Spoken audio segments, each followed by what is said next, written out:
பிரியமானவர்களே, ஆண்டவராகிய இயேசு கிறிஸ்துவின் நாமத்தினாலே உங்கள் யாவரையும் அன்போடு கூட நான் வாழ்த்துகிறேன்.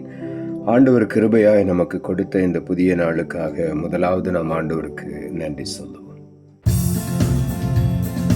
தேவனுன் அடைக்கலமே, ஒரு பொல்லாப்பும் உன்னை சேருமோ, ஒரு வாதையும் உன் கூடாரத்தையே அணுகாமலே காத்திடுவார்.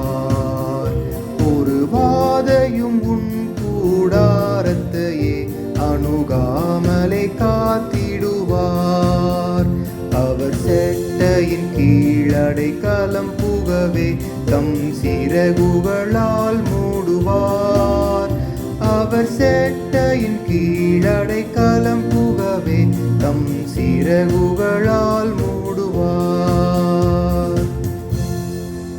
இந்த நாளுக்கு இந்த ஆண்டவர் கொடுக்கிற ஒரு வார்த்தை சங்கீதங்களின் புஸ்தகம் 9ஆம் அதிகாரம் 9வது வசனம். சங்கீதம் 9:9. சிறுமைப்பட்டவனுக்கு கர்த்தர் அடைக்கலமானவர், நெருக்கப்படுகிற காலங்களில் அவரே தஞ்சமானவர். இந்த காலை வேளையில் ஆண்டுடைய வார்த்தை சொல்லுகிறது, சிறுமைப்பட்டவனுக்கு கர்த்தர் அடைக்கலமானவர். அநேக நேரங்களிலே நாம் சிறுமைப்படுத்தப்படும் பொழுது நமக்கு அடைக்கலமாக யாருமே இருக்க மாட்டார். அப்படிப்பட்ட சூழ்நிலையிலே கர்த்தர் உடனே நமக்கு இறங்கி வந்து நமக்கு அடைக்கலமாக அவர் நம்மை தம்முடைய சட்டைகளுக்குள் மறைத்துக் கொள்ளுகிறார்.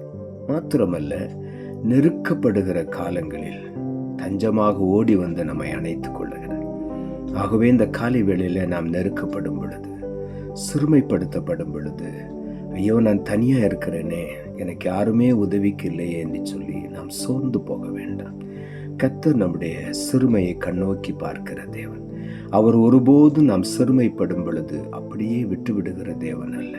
உடனடியாக ஓடி வந்து நமக்கு அடைக்கலம் அளிக்கிற தேவன். மாத்திரமல்ல, நாம் மற்றவர்களால் நெருக்கப்படும் பொழுது, பல சூழ்நிலைகள் நம்மை நெருக்கும் பொழுது, ஆண்டவர் நமக்கு தஞ்சமாய் வந்து நம்மை அவருடைய மார்போடு அணைத்துக் கொள்ளுகிறார்.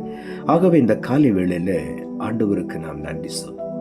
சங்கீதங்களின் புஸ்தகம் 107ஆம் அதிகாரம் 41ஆம் வசனம் சொல்லுகிறது, எளியவனையோ சிறுமை நின்று எடுத்து உயர்ந்த அடைக்கலத்தில் வைத்து அவன் வம்சங்களை மந்தையை போல் ஆக்குகிறார் என்று இங்கே வேதம் சொல்லுகிறது.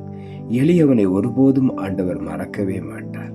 அந்த சிறுமையான நிலையிலிருந்து அவனை தூக்கி எடுக்கிற ஒரு தேவன், தூக்கி எடுத்து அவனை உயர்ந்த அடைக்கலத்தில் வைக்கிற தேவன், அவனுடைய வம்சங்களை மந்தையை போல பெருகப்படுகிற தேவன். ஒரு காலங்களிலே ஒருவேளை எல்லாராலும் மறக்கப்பட்டு எளிமையான ஒரு நிலையில் இருந்திருக்கலாம். ஆனால் கர்த்தர் அவனை அந்த சிறுமையான நிலையிலிருந்து எடுத்து உயர்ந்த அடைக்கலத்தில் வைக்கிற தேவன். இந்த வம்சங்களையே மந்தைகளை போல பெருகப்படி ஆசீர்வதிக்கிற தேவன். நம்முடைய தேவன் அவ்வளவு அன்புள்ளவர். ஆகவே இந்த காலை வேளையில உள்ளத்தின் ஆழத்தில் இருந்த ஆண்டவருக்கு நன்றி சொல்லுவோம். எளியவன் என்றைக்கு மறக்கப்படுவதில்லை என்று வேதம் சொல்லுகிறது. ஆண்டவர் ஒருபோது நம்மை மறக்க மாட்டார். சங்கீதங்களின் புஸ்தகம் 90ஆம் அதிகாரம் 15ஆம் வசனம் சொல்லுகிறது, தேவரீர் எங்களை சிறுமைப்படுத்தின நாட்களுக்கும் நாங்கள் துன்பத்தை கண்ட வருஷங்களுக்கும் சரியாய் எங்களை மகிழ்ச்சியாக்கும்.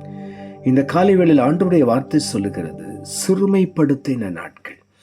அநேக நேரங்களிலே நாம் சிறுமைப்பட்ட நாட்களை கர்த்தர் கவனித்து பார்க்கிறார். அநேக நேரங்களிலே அந்த சிறுமையின் பாதையிலே ஆண்டவர் நம்மை நடத்தி செல்லுகிறார். அதே நேரத்தில் அந்த நாட்களை கணக்கிட்டு நாம் துன்பத்தை கண்ட வருஷங்களுக்கு சரியாக நம்மை மகிழ்ச்சியினால் நிரப்புகிற தேவன். அப்படியே நம்மை விட்டு விடுகிற தேவன் அல்ல. எவ்வளவோ துன்பத்தை நாம் கடந்து வரும் பொழுது ஆண்டவர் நம்மை உன்னிப்பாய் கவனிக்கிறார். எத்தனை வருஷங்கள் என்னுடைய மகன், என்னுடைய மகள் துன்பத்தை கடந்து வந்திருக்கிறாள். இனி நான் அவளை அந்த வருடங்களுக்கு சரியாக நான் அவளை மகிழ்ச்சியாக்கட்டும் என்று சொல்லி இந்த வருடத்தின் கடைசி பகுதியிலே இந்த காலை வேளையில் ஆண்டவர் பேசிக்கொண்டே இருக்கிறார், நம்மை பார்த்து கொண்டே இருக்கிறார். அவர் இதுவரையில் நீ துன்பத்தை கண்ட வருஷங்களுக்கு சரியாய் இனி வருகிற நாட்களிலே ஆண்டவர் நம்மை மகிழ்ச்சியாய் வைப்பார். ஒவ்வொருவரையும் ஆண்டவர் அப்படி மகிழ்ச்சியாய் வைப்பார். சங்கீதங்களின் புஸ்தகம் 9ஆம் அதிகாரம் 18ஆம் வசனம் சொல்லுகிறது, எளியவன் என்றைக்கும் மறக்கப்படுவதில்லை, சிறுமைப்பட்டோருடைய நம்பிக்கை ஒருபோதும் கெட்டு போவதில்லை. ஆகவே சிறுமைப்பட்டவர்கள் கர்த்தரை நம்பும் பொழுது அந்த நம்பிக்கை ஒரு நாளும் கெட்டு போகாது. எளியவனை ஆண்டவர் ஒருபோதும் மறக்க மாட்டார். அவர் நினைவாயிருக்கிற தேவன்.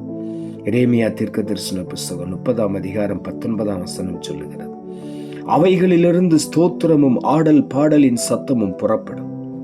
அவர்களை வர்த்திக்க பண்ணுவேன். அவர்கள் குறுகி போவதில்லை. அவர்களை மகிமைப்படுத்துவேன்.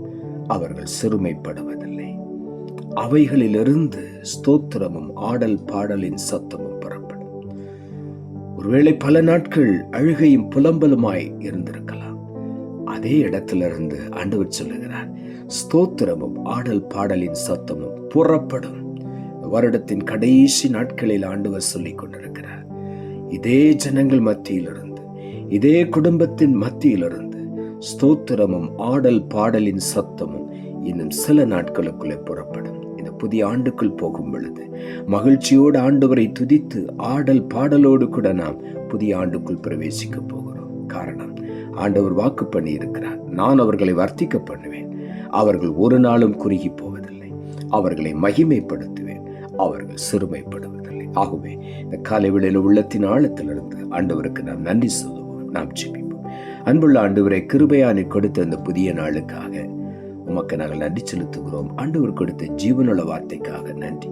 சிறுமைப்பட்டவனுக்கு கர்த்தர் அடைக்கலமானவர், நெருக்கப்படுகிற காலங்களில் அவரே தஞ்சமானவர் என்ற வார்த்தை கொடுத்தேன். வசனத்தை கேட்டுக்கொண்டிருக்கிற ஒவ்வொருடைய வாழ்க்கையிலும் இதுவரையிலும் அவர்கள் கடந்து வந்த சிறுமையின் நிலைமையை மாற்றி, நெருக்கப்பட்ட நிலைமைகளை மாற்றி, அவர்களுக்கு அடைக்கலமும் தஞ்சமுமாயிருந்து அவர்களை உன்னதமான நிலைக்கு உயர்த்தி மேன்மைப்படுத்தி அவருடைய வம்சங்களை மந்தைகளைப் போல பெருக பண்ணி ஒவ்வொருவரையும் ஆசீர்வதியும். இதுவரையிலும் துன்பத்தை கண்ட வருஷங்களுக்கு சரியாக ஒவ்வொருவரையும் மகிழ்ச்சியினால் நிரப்பும். நீர் அப்படி செய்கிறபடியினால் உமக்கு நன்றி. வர்த்திக்க பண்ணுவேன் என்று வாக்கு பண்ணி இருக்கிறேன். மகிமைப்படுத்துவேன் என்று வாக்கு பண்ணி இருக்கிறேன். இனிமேல் அவர்கள் குறுகி போவதில்லை என்று நீர் வாக்கு பண்ணி இருக்கிறபடியினால் அப்படியே நீர் நிறைவேற்றப் போகிறபடியினால் நன்றி. தாழ்த்துகிறோம். இரட்சகர் இயேசுவின் நாமத்தில் ஜெபிக்கிறோம் நல்ல பிதாவே. ஆமென்.